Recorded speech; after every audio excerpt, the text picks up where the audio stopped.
Eh, nah, gimana, kelihatan belum? Belum ya? Sudah kelihatan belum? Aduh. Hah? Belum? Sudah, ya. Ya, jadi eh, nanti kita ulas poin-poinnya ya. Jadi kita ulang dari sloka 1 sampai dengan 10 di Adiaya 5 ini ya.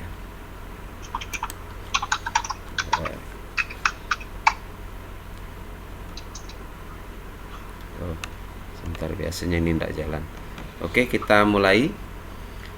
Arjuna uwaca samnyasam karmanam Krishna punaryogam casam sasi yatreya etayor ekam tanme bruhi sunis citam. Ulangi bersama-sama ya, dibuka aja suaranya coba. 1, 2, 3, kita mulai.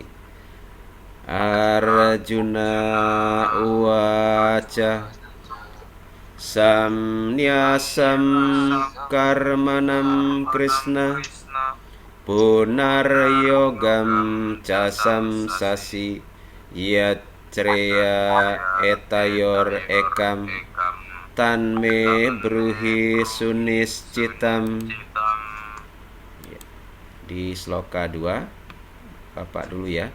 Sri Bhagawan uwaca samnyasah karma yogasca nisreyasa karap ubau tayostu karma samnyasat karma yogo wisisyate. Sama-sama. Sri Bhagawan uwaca samnyasah karma yogasca nisreyasa karap ubau tayostu karma samnyasat karma yogo wisisyate. Ya, sloka 3. Jneyasan nitya samnyasi yona dwesti nakangsati nirdwandu himahabahu sukham bandat pramucyate. Ulangi. Jneya nitya samnyasi yona dwesti nakangsati nirdwandu himahabahu sukham bandat pramucyate. Ya. Sloka 4. Samkhya yoga pritagbala prawadanti napandita ekam apiastitas samyag ubayor windate palam. Oke, sekali lagi. Samkhya yoga pritagbala prawadanti napandita ekam apiastitas samyag ubayor windate palam. Ya, sloka 5.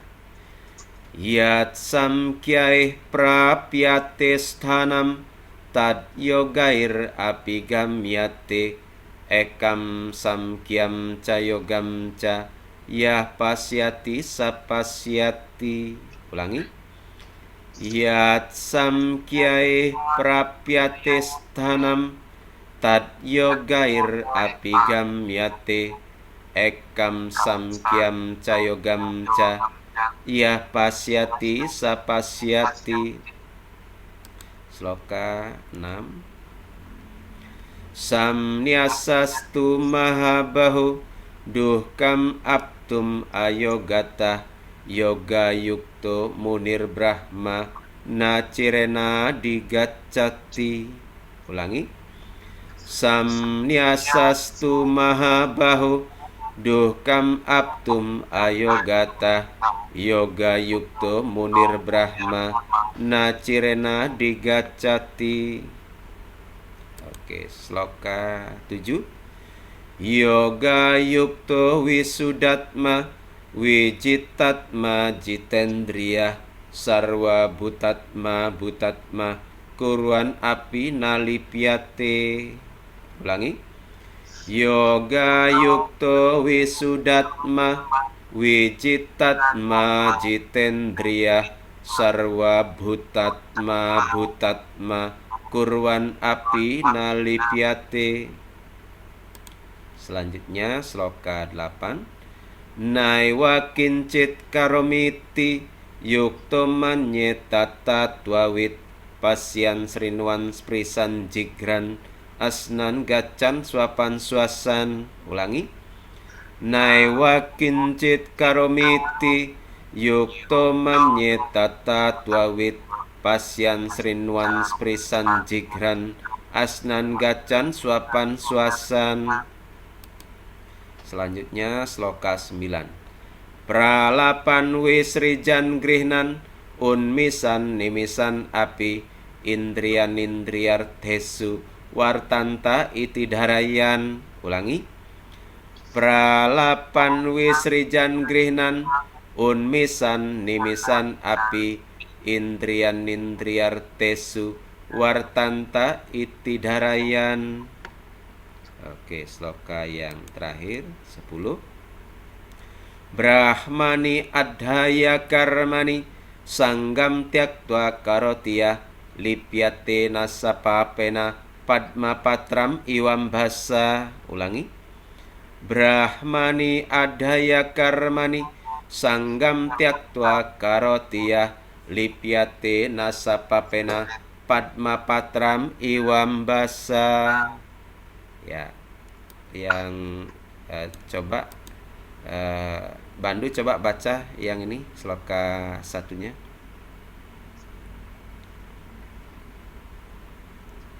Slokanya aja. Iya, slokanya dibaca.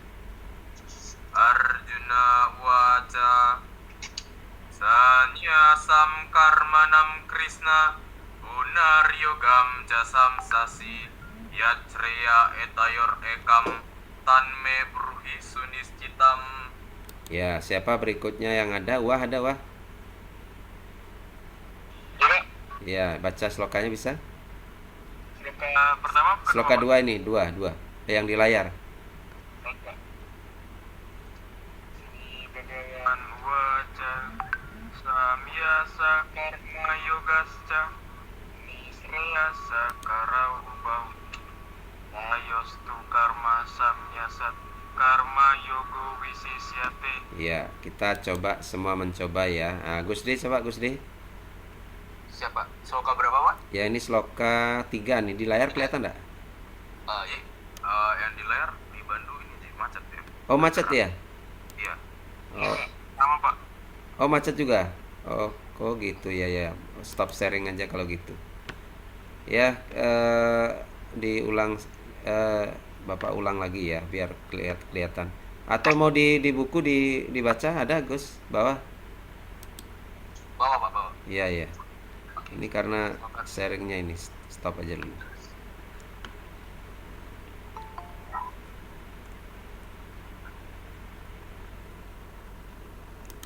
Ya, silakan Gus D. Niyasa nitya sanyasi yona dwestina kang sati mirduan wohi mahabahu sukam bandat pramusyate. Ya. Sloka berapa tadi itu sudah? 3, Pak. 3 ya. Nah, selanjutnya di sloka 4. Sloka 4-nya ada siapa ini? Mahesa, coba Mahesa. Samya yoga patak palam parwan dan dinapadi sama bekam akdati ajidah samya ubaho idjat palam. Ya, oke. Berikutnya sloka berikutnya coba Angga. Yatsan kyai pratyate stanam tatyo gair apigam yate ekam san yang cayogam ca yat pasyati sapasyati. Ya, di sloka 6 kita lihat sloka 6 ini ada siapa yang buka nih? Duta, ada Duta? Sambil Ada ngecek. Pak. Ya, oke, Duta. Sloka 6 tak. Sanya Sanya yastu mahabaho dukam aptum ayogataha yoga yukto munir brahma nachirena di gacati. Ya, oke, berikutnya sloka berikutnya coba Arjun, ada Arjun? Ada Pak. Ya, baca Arjun. Yoga yukto wisudatma wijitatma jitendriya sarwa butatma kurwana api nalibyate. Iya, makasih Jun. Berikutnya Gunanti, coba Gunanti, ada nggak? Maaf Pak, baru gabung. Oh, baru gabung Berapa ya. Ya, yoga Ananta Yoga nih, ada nggak? Ada Pak. Oh iya. Sloka berikutnya? Sloka 8 ya. Iya, ya 8. Naiwa kincit karomiti yukto majita tatwawit pasyan sernuan spersen jikram astan gacang swapam swasan. Ya, Bandu sloka 9 lanjut tuh. Ini juga gabung sih artinya. Ininya slokanya saja dibaca. Sloka aja. Praplan wi sebenarnya sih. Iya. Praplan wisdran grihan unmisan imisan api indriyan tesu wartanta iti darayam. Iya. Selanjutnya wah sloka 10 wah. Oke. Ya, 10. Ramania daya karmani sanggam tiap karmani dan trani wambasa. Iya. Dari sloka-sloka tadi ya, coba Bapak presentasikan jendelanya.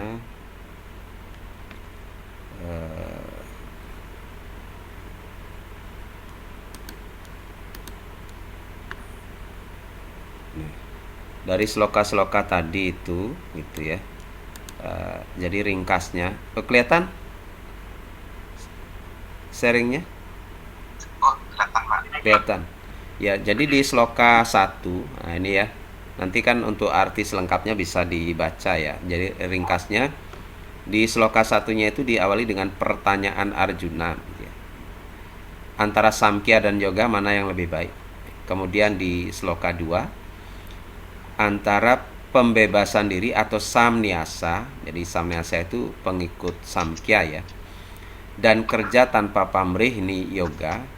Tujuannya sama, namun karma yoga lebih baik. Jadi melepaskan diri dari ikatan samnyasa ya, dan yoga, dipandang yoga itu menjadi lebih baik ya, walaupun sebenarnya tujuannya sama. Dikatakan karma yoga itu lebih baik. Mengapa? Nah, itu karena karma yoga itu berarti bekerja tanpa ikatan. Kemudian di sloka 3, samnyasi adalah dia yang tidak membenci dan tidak berkeinginan bebas dari dualisme. Jadi untuk menjadi seorang Samkhya, penganut Samkhya, menjadi sannyasin itu sangat berat. Karena harus bisa ini tidak membenci ya. Kemudian tidak ada keinginan ya. Tidak berkeinginan, bebas dari dualisme, bebas dari suka dan duka. Ini sangat-sangat sulit.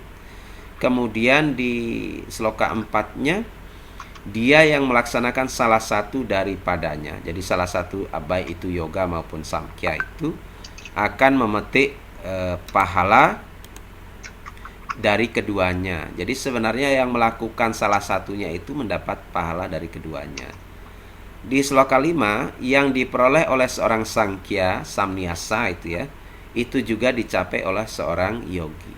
Jadi ulasan ini dari sloka 1 ya, ada 5 sloka 1 sampai dengan sloka 5 ini jelas mengatakan bahwa apa yang diterima oleh penganut Samkhya, ya, seseorang yang ingin lepas dari ikatan itu sama dengan penganut Karma Yoga, bekerja tanpa ikatan, walaupun dikatakan bekerja tanpa ikatan itu lebih baik. Jadi artinya apa?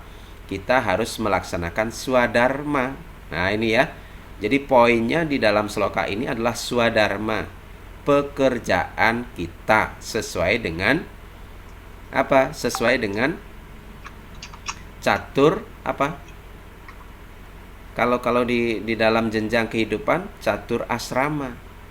Ya, catur asrama ada yang ingat nggak catur asrama apa saja? Yang pertama ada Brahmacari, ya. Brahmacari masa menuntut ilmu. Jadi kalau bekerja, ya, bekerja sesuai dengan masa Brahmacari, berarti poin pokoknya adalah belajar. Dia yang memiliki keyakinan, ya, keyakinan bahwa belajar itu sebagai persembahan, dia akan mencapai kebahagiaan. Nah, itu ya. Jadi belajar itu sebenarnya persembahan kepada Yang Maha Kuasa, yatnya juga kepada orang tua. Kenapa? Karena orang tua tidak perlu lagi mewanti-wanti kalian untuk belajar, kalian sudah belajar. Itu ya. Kemudian ingat ya, di dalam ulasan-ulasan sloka ini bahwa karma yoga, jadi karma yoga itu Anda perlu belajar tanpa harus menggerutu. Itu sebenarnya poin pokoknya, supaya kita itu fokus pada apa yang kita kerjakan. Karena masa Brahmacari itu betul-betul fokus pada pelajaran itulah dharma kalian, gitu ya. Nah, kemudian di sloka 6 ada 5 ini, kelepasan samniasa itu sulit dicapai tanpa karma yoga. Jadi sulit sekali kalau kita itu ingin lepas dari ikatan itu tanpa berlatih dengan karma yoga. Ya. Seseorang itu tidak akan mungkin, ya, terbiasa belajar tanpa pamrih itu tanpa berlatih. Jadi belajar dalam keseharian di sekolah, belajar dalam keseharian di rumah, itu bagian dari melatih diri, bagian dari karma yoga kalau kita menyadari. Karena itu ditegaskan kembali di sloka 7, terlatih dalam kerja tanpa ikatan, karma yoga dengan jiwa yang suci akan mengatasi dirinya, memahami jiwanya dan tidak tercemar. Inilah pentingnya kita menjadi profesional di bidang kita. Profesional menjadi seorang pelajar. Seorang pelajar yang profesional, dia tidak akan tercemar. Dia akan memahami jiwanya, memahami kewajibannya. Maka di sini kalau kita ibaratkan di dalam sloka berikutnya itu, yang bersatu dengan Brahman sadar sepenuhnya dia tidak berbuat. Artinya apa? Sekalipun kita berbuat, belajar itu, ketika apa yang kita perbuat itu kita jadikan persembahan, maka sebenarnya kita sedang tidak berbuat apa-apa. Tetapi perbuatan itu sudah menjadi milik Tuhan. Karena apa? Karena dipersembahkan. Sloka 9, sadar bahwa yang bergerak hanyalah indranya. Jadi artinya ketika kita belajar, bekerja, bergerak, itu adalah indera kita yang bekerja. Yang bekerja tanpa ikatan dan bekerja dengan yang bekerja sebagai yatnya bebas dari dosa seperti daun teratai yang tak basah oleh air. Contoh begini nih. Kalian belajar biologi kan pernah ya, biologi. Ada yang pernah praktek membedah kata enggak nih? Kalau dalam biologi enggak ada ya. Kalau Bapak dulu itu pelajarannya jurusan A2 itu belajar membedah kata. Nah, kata itu kan dibedahnya itu hidup-hidup. Nah, itu kan perbuatan berdosa, itu menyakiti ya. Tetapi karena fokusnya tidak pada menyakiti, fokusnya adalah bagaimana mengetahui susunan kata itu di dalamnya itu, sehingga membedah kata itu dipandang sebagai bagian dari ilmu dan tidak merasa bagian dari sebuah dosa, dari sebuah pembunuhan gitu. Kenapa? Karena kita asik di dalam penelitian keilmuan. Nah, hal-hal seperti inilah yang dianggap seperti daun teratai yang tak basah oleh air. Kenapa? Karena tidak melekat. Apa yang kita lakukan itu karena fokusnya kepada ilmu. Tetapi kalau misalnya kita tangkap kata kemudian kita banting dengan kemarahan, nah itulah dosa. Nah, inilah poin-poin pokok bagaimana seorang brahmacari itu menghayati karma yoga dan samkhya itu agar dapat dipraktekkan menjadi sebuah kesadaran sebagai swadharma. Jadi demikian sharing kita pada kesempatan kali ini.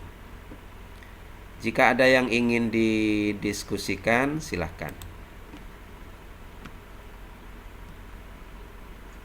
Ini Cik Bandu, berhubungan kan Samkhya Yoga sama pelajaran yang Bandu yang sekarang. Mungkin agak melenceng, yaitu tentang Purusa dan Prakrti. Ini Bandu dapat baca kalau yang dari video Aji kan yang pertama itu Cita ya, yang pertama muncul dari Purusa dan Prakrti.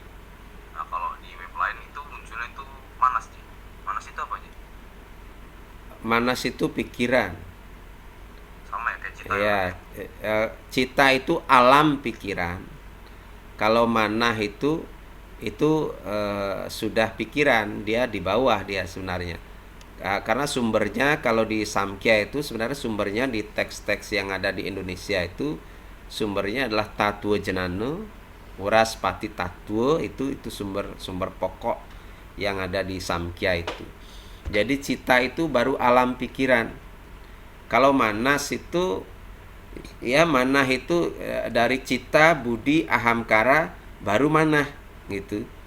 Jadi manah itu disebut sebagai raja indria. Dari manah itulah baru muncul indria. Itu indria apa? Ada panca budindria, ada panca karmendria. Panca budindria dan panca karmendria itu disebut dengan dasendria. Dasendria itulah dikendalikan oleh manah. Ya.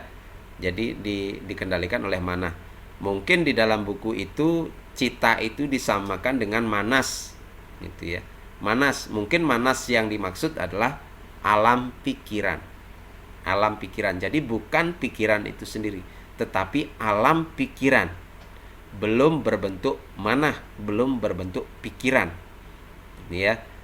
Dari manah baru muncul budi. Budi itu adalah kecerdasan. Jadi alam ini dirangkai oleh adanya kecerdasan yang bersumber dari pertemuan Purusa dan Prakrti. Jadi ketika Purusa dan Prakrti itu bertemu, gitu ya, maka lahirlah cita. Dari cita bermanifestasi menjadi budi, kecerdasan. Nah, kecerdasan inilah yang merangkai alam semesta. Nah, kalau kaitannya dengan misalnya atom-atom yang ada di alam semesta, itu sebenarnya dapat dikaitkan dengan Samkhya ini, di mana kalau kita lihat ya misalnya atom hidrogen itu kan mengikat saling terikat antara satu dengan yang lainnya dan bergerak, bisa berpindah ya. Misalnya kalau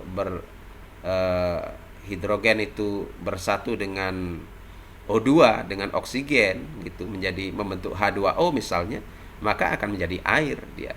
Jadi sebenarnya kecerdasan yang dalam bentuk yang sangat halus ini sangat mungkin itu adalah atom-atom yang kemudian saling terhubung sehingga muncullah elemen-elemen alam semesta. Dan kalau kita lihat di dalam Samkhya, yang paling pertama itu adalah akasa. Ya, di antara panca mahabhuta itu akasa. Akasa itu pertama terbentuk. Ya, akasa itu kan ruang. Ada ruang dulu. Ruang itu terbentuknya dari mana? Dari sabda tanmatra. Sabda itu apa? Suara, benih suara. Jadi benih suara dulu yang ada. Suara yang terpurba yang paling awal adalah suara Om. ya, suara om. Nah, nanti bisa dilihat di presentasinya. Jadi suara om itulah yang paling awal ada, terpurba. Dari suara om itu baru menjelma ruang. Nah, itu ruang. Dari ruang itu baru muncul yang berikutnya, yaitu apa namanya? Setelah akasa ada bayu. Ya, ada bayu. Bayu itu adalah gas. Gas dulu yang ada. Ya. Setelah gas ada, baru ada api. Nah, setelah bayu baru ada teja. Teja, cahaya, api. Ini kan kalau dirunut itu dari yang paling halus, dari akasa ada bayu, baru kemudian ada teja, ada cahaya. Dari gas dulu.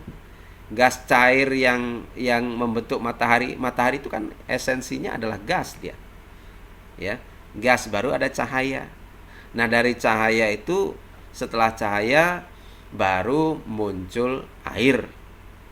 Nah, ini elemen yang lebih berat lagi daripada gas, daripada api atau cahaya, itu adalah air. Setelah air baru muncul elemen pertiwi atau zat padat. Itu urutan-urutan penciptaannya dari yang halus sampai ke yang padat. Bisa dilihat nanti bagannya itu bagaimana prosesnya. Sehingga dengan demikian penciptaan itu dimulai dari yang paling halus menuju paling kasar. Itu Samkhya yang menguraikan. Kemudian bagaimana kembalinya ciptaan itu diuraikan oleh yoga. Dari panca mahabhuta kembali kepada pancatan matra, dari pancatan matra kembali kepada manah kepada budi, ya, budi kepada cita, cita kepada purusa prakrti. Nah, itu bolak-balik itu. Nanti bisa dilihat bagannya ya. Ada lagi yang ingin sharing? Atau perlu dilihatkan bagannya? Gimana? Udah sih, Ji. Sudah ya? Bagan ini, yang kemarin kan yang purusa prakarti. Ya, purusa prakrti itu. Itu wajib dipahami ya. Wajib dipahami oleh siswa generasi muda kita, karena itu proses penciptaan di dalam Hindu yang sangat ilmiah, paling ilmiah dan paling relevan, ya. Walaupun sebenarnya benih-benihnya itu ada di dalam Purusa Sukta namanya di dalam Weda, tetapi penjelasan Samkhya itu sangat detail dan bisa, ya boleh dikatakan bisa diterima oleh ilmu pengetahuan dan teknologi. Karena kalau dikaitkan dengan atom, ya molekul, itu sangat masuk akal. Bahkan di dalam Bhagavad Gita dikatakan anat bawanti butani parjaneyat anat sambhawa yatnya bawati parjaneyo yatnya karma samudbhawa, bahwa adanya makhluk itu dari makanan ada karena hujan ada karena yatnya karena karma brahmot bawam widi. Karma itu digerakkan, ya, berasal dari Brahman itu sendiri. Jadi karma itu apa? Karma itu sebenarnya adalah energi kekuatan. Energi itu yang menggerakkan. Jadi apa yang menggerakkan pertemuan purusa dan prakrti itu adalah kekuatan. Apa yang menjadikan ciptaan ini adalah kekuatan dari karma itu sendiri. Jadi atom-atom itu pun berkarma dalam tingkatan yang sangat-sangat halus sampai dengan yang kasar. Dan diri kita pun sebenarnya juga mengalami perubahan gitu. Jadi perubahan selalu, ya. Perubahan misalnya dari masa anak-anak ke remaja ke dewasa ke masa tua, dan pada akhirnya pun mati, ya. Itulah perubahan-perubahan yang juga sebenarnya terjadi selalu begitu. Dan tidak pernah kita ini tidak mengalami perubahan. Yang tidak berubah itu hanyalah sang jiwa itu sendiri, sang Atman itu sendiri yang sama dengan Brahman. Itu yang kekal, yang tidak berubah. Tetapi yang lainnya selalu mengalami perubahan. Karena itu di dalam Samkhya itu yang kekal itu ada dua, Purusa dan Prakrti. Purusa adalah kesadaran cikal bakalnya asas kesadaran, ya. Asas itu berarti dia sesuatu yang hakiki, yang kekal, yang tidak terbagi lagi, gitu.